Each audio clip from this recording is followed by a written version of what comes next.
Lots of people say there's no way that 2 of every known species in the world could fit onto Noah's Ark. You know what? We agree. But the truth of the matter is that the Bible doesn't claim that's what happened. So if we really want to get to the truth of it, we're going to need to see what the Bible really says about all this and then ask 3 questions. How many animals are we really talking about? How big were they? And how big was the ark?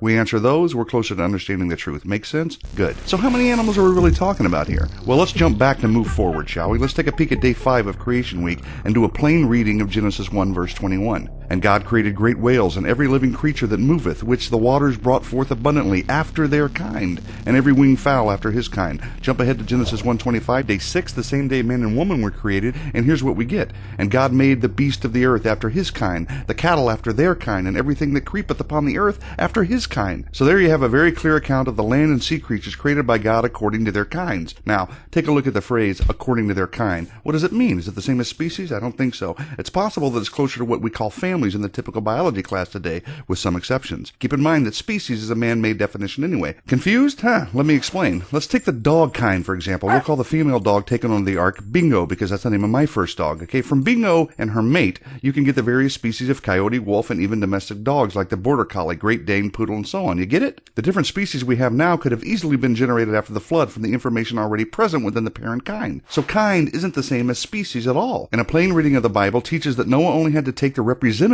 of the different kinds of land-dwelling, air-breathing animals. You don't believe me? Take a look for yourself. Genesis 6:20, of the birds after their kind, of animals after their kind, and of every creeping thing of the earth after its kind. 2 of every kind will come to you to keep them alive. That's as clear as it gets, folks. Simple instructions of what to take and what not to take. In case we need further understanding on what God meant, he clarifies by telling us what died outside the ark. Genesis 7:22, and in whose nostrils was the breath of the spirit of life, all that was on the dry land died. Okay, so he's not talking about any sea creatures being on the ark. Not the tiniest seahorse or the largest whale, because the last time I checked, they weren't swimming around on dry land. He's also not talking about plant life or single-celled organisms or bacteria. No, only things that have the breath of life in its nostrils and are on dry land. That's great, you say. But how many original kinds of land-dwelling, air-breathing creatures are on the ark? Well, to be quite honest, we weren't there, and I don't have the time for each and every detail. But one leading ark researcher did a whole bunch of calculations and was very generous with the numbers he used. He selected the genus level and found that there are less than 8,000 kinds, or about 16,000 individual animals. So let's just round up to say 30,000 and then call it even. It'll make the math easier anyway.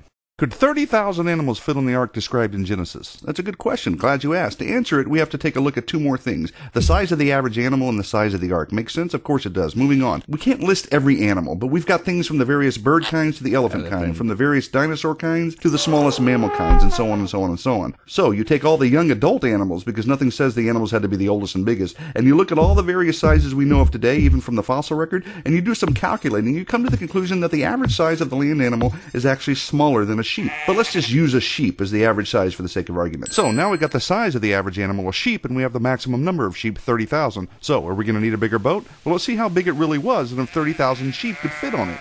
Back to the Bible. Genesis 6:15. The length of the ark shall be 300 cubits, its width 50 cubits, and its height 30 cubits. Genesis 6:16. You shall make a window for the ark, and you shall finish it to a cubit from above, and set the door of the ark in its side. You shall make it with lower, second, and third decks. Using what's known as the small cubit, that makes the ark approximately 450 feet long, 75 feet wide, and about 45 feet high, with 3 decks, a door, and a window. So this ain't no canoe or a bathtub boat with giraffe heads poking out of it. This is a huge seaworthy vessel. The total available floor space on the ark would have been over 100,000 square feet. The total cubic volume would have been 1,518,000 cubic feet, which is about the capacity of 522 railroad stock cars. So we're getting down to the nitty-gritty here, folks. How many sheep can fit into 522 stock cars? Well, just so happens I know the answer. The average double-deck railroad stock car can fit about 240 sheep. Now that's a lot of wool. So 522 stock cars holding 240 sheep-sized animals each gives us the hefty total of 125,280 sheep-sized creatures that could have fit onto the ark. Remember, we only needed to fit 30,000 on it, and 30,000 is almost 2 times the already generous estimate of animals necessary to represent all the species we see today.